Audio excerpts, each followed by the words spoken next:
Senior सहाफ़ी तज्ज़ियाकार आसमा शिराज़ी साहिबा ने हमें ज्वाइन किया है। आसमा साहिबा, शहबाज शरीफ साहब से आपकी गुफ्तगू से पहले इलेक्शन में ताख़ीर वाली बात एक अफवाह थी, लेकिन आपके इंटरव्यू में ख़ासा उन्होंने वाज़े कह दिया कि भाई एक यही सूरत हाल बनती है कि नई हल्का बंदियाँ होंगी और उसके तहत ही इंतखाबात होंगे। तो आपकी इसके अलावा ऑफ द कैमरा या इस खबर से मुताल्लिक तफसील में और क्या गुफ्तगू हुई उनसे? तो आपने ज़ाहिर सर्टनली ये भी कहा होगा कि इंतखाबात में ताख़ीर होगी इसके नतीजे में। बिल्कुल, प्राइम मिनिस्टर के बाद तो ज़ाहिर है कि मुहर सख्त हो गई है जो उन्होंने नई मरदमशुमारी की बात कर दी और ऐसे वक्त में की जबकि असम्बलियों के डिज़ोल्व होने में या असम्बलियों के ख़त्म होने में एक हफ़्ते से कम का वक्त जो है वो रह गया, ये एक हफ़्ता रह गया। तो ऐसे वक्त में प्राइम मिनिस्टर का ये बात करना एक काफ़ी मानी खेज़ बात है और फिर कैटेगोरिकली करना कि नई मरदमशुमारी के ऊपर इंतखाबात होंगे, जबकि वो जानते हैं कि उनके जो बड़े इत्तेहादी हैं ख़ास करके पाकिस्तान पीपल्स पार्टी, उनके बहुत तहफ़्फ़ुज़ात हैं और इस तरह से वैसे MKM के भी मुतालबे इससे पहले आ रहे थे कि नई मरदमशुमारी पे इंतखाबात हों और फिर उसके बाद पीपल्स पार्टी ये कह रही थी कि पुरानी मरदमशुमारी पे इंतखाबात हो। ख़ुद पाकिस्तान मुस्लिम लीग नवाज़ ये बात कर रही थी कि पुरानी मरदमशुमारी के ऊपर इंतखाबात होंगे, लेकिन प्राइम मिनिस्टर का ये कह देना कि नई मरदमशुमारी पे होंगे, जानते हुए कि इलेक्शन कमीशन की तैयारी जो है वो उस तरह की नहीं है, उनको वक्त लगेगा। तो ये एक तरह से मुहर सख्त हो गई है कि अब इंतखाबात का जो इल्तवा है वो नज़र आ रहा है, या यूँ कहिए कि इंतखाबात के इनकाद पे जो है उसके ऊपर एक बादल छा गए हैं कि ये अब अपने मुकर्रर वक्त पर हो पाएंगे, यानी 90 दिनों में हो पाएंगे या नहीं हो पाएंगे। बहुत सी चीज़ें एक्चुअली आसमा कन्फ्यूजन में है। अच्छा, ये बताएं कि रोज़ाना दर्जनों कानून पास करने वाली हुकूमत इस वक्त जो भी कर रही है बड़े एतमाद से कर रही है, बड़े कॉन्फिडेंट है अबाउट इट, लेकिन मरदमशुमारी का मामला बिल्कुल अलग है। अब बड़े ख़तरनाक किस्म के कवानीन पर चू तक ना करने वाले इत्तेहादी जो है वो मरदमशुमारी को अपनी रेड लाइन कहते हैं। तो क्या वो मुस्लिम लीग नून से ताउन कर पाएंगे आपके ख्याल में? देखिए, ये जो एक तो बिल्कुल ये बात दुरुस्त है कि आखिरी दिनों में जिस तरह से धड़ाधड़ एक फैक्ट्री जो है वो लगी हुई है, कभी ऑर्डिनेंस फैक्ट्री होती थी PTI के दौर में हम कहते थे, इस वक्त जो है वो कानून साजी की फैक्ट्री लगी हुई है, एक चरखा है जो चले जा रहा है और बग़ैर पढ़े। जब मैं कल भी पार्लियामेंट में लोगों के साथ बात होती रही और जो उनके साथ मुलाकातें, वो बहुत सारे MNAs से जो कि हुकूमती इत्तेहाद के हैं, PMLN के हैं, पीपल्स पार्टी के, उनसे बात हुई। उन सब का ये शिकवा था कि उनको पढ़ने के लिए बिल भी नहीं दिए जा रहे। फिर ऑफिशियल सीक्रेट एक्ट जिस तरह से पास हुआ है और जो उसके अंदर जो उसके मंदरजात हैं, ये पार्लियामेंटेरियंस के गले पड़ेंगे कल को और इसके बहुत ज़्यादा खदशात है इसके ऊपर, पार्लियामेंटेरियंस को खुद खदशात है। और फिर जिस तरह से आर्मी एक्ट और दूसरे जो लेजिस्लेशन जिस तरह से हुई है, सिर्फ इसमें एक जो टेररिज्म से मुतालिक जो या एक्सट्रीमिज़म से मुतालिक लेजिस्लेशन थी वो सिर्फ डेफर की गई। अदरवाइज़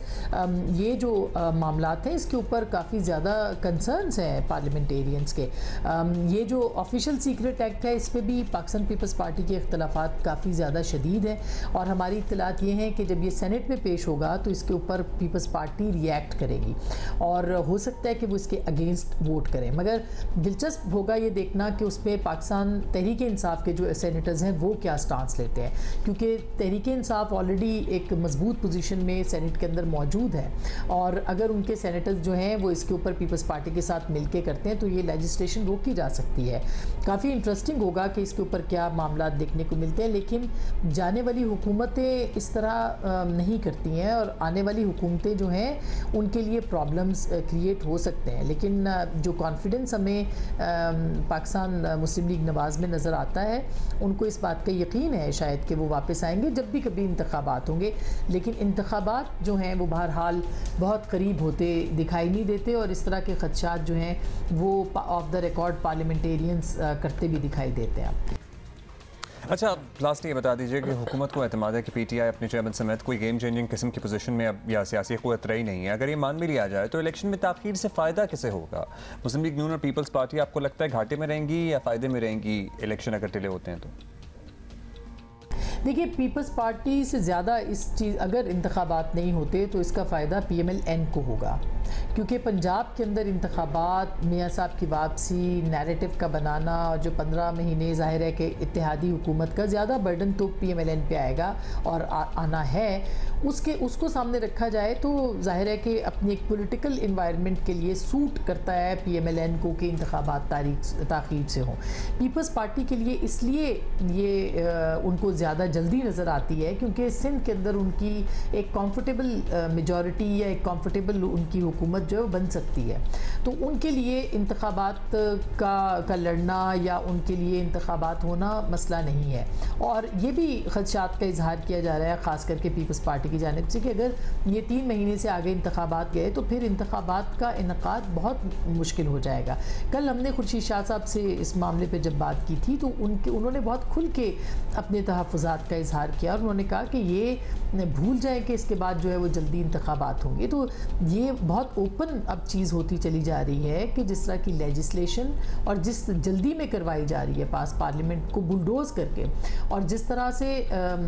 जो पेट्रोल की कीमतों में इजाफा किया गया और जिस तरह से अपनी इत्तेहादी जमातों के कंसल्टेशन के बगैर नई मरदमशुमारी की बात हुई है, इससे ऐसे लगता है कि पाकिस्तान मुस्लिम लीग नवाज़ जो है वो पूरी तरह से तैयार है कि इंतखाबात जो हैं वो 3 माह से आगे जाएं। अब कितना जाएंगे बहरहाल इसके ऊपर तो खदशात हैं, लेकिन और ये खदशात जो हैं वो पाकिस्तान पीपल्स पार्टी के भी बहुत ज़्यादा हैं, लेकिन सूट जो अगर देखा जाए तो वो सबसे ज़्यादा इस वक्त PMLN को करता है इंतखाबात का डिले होना।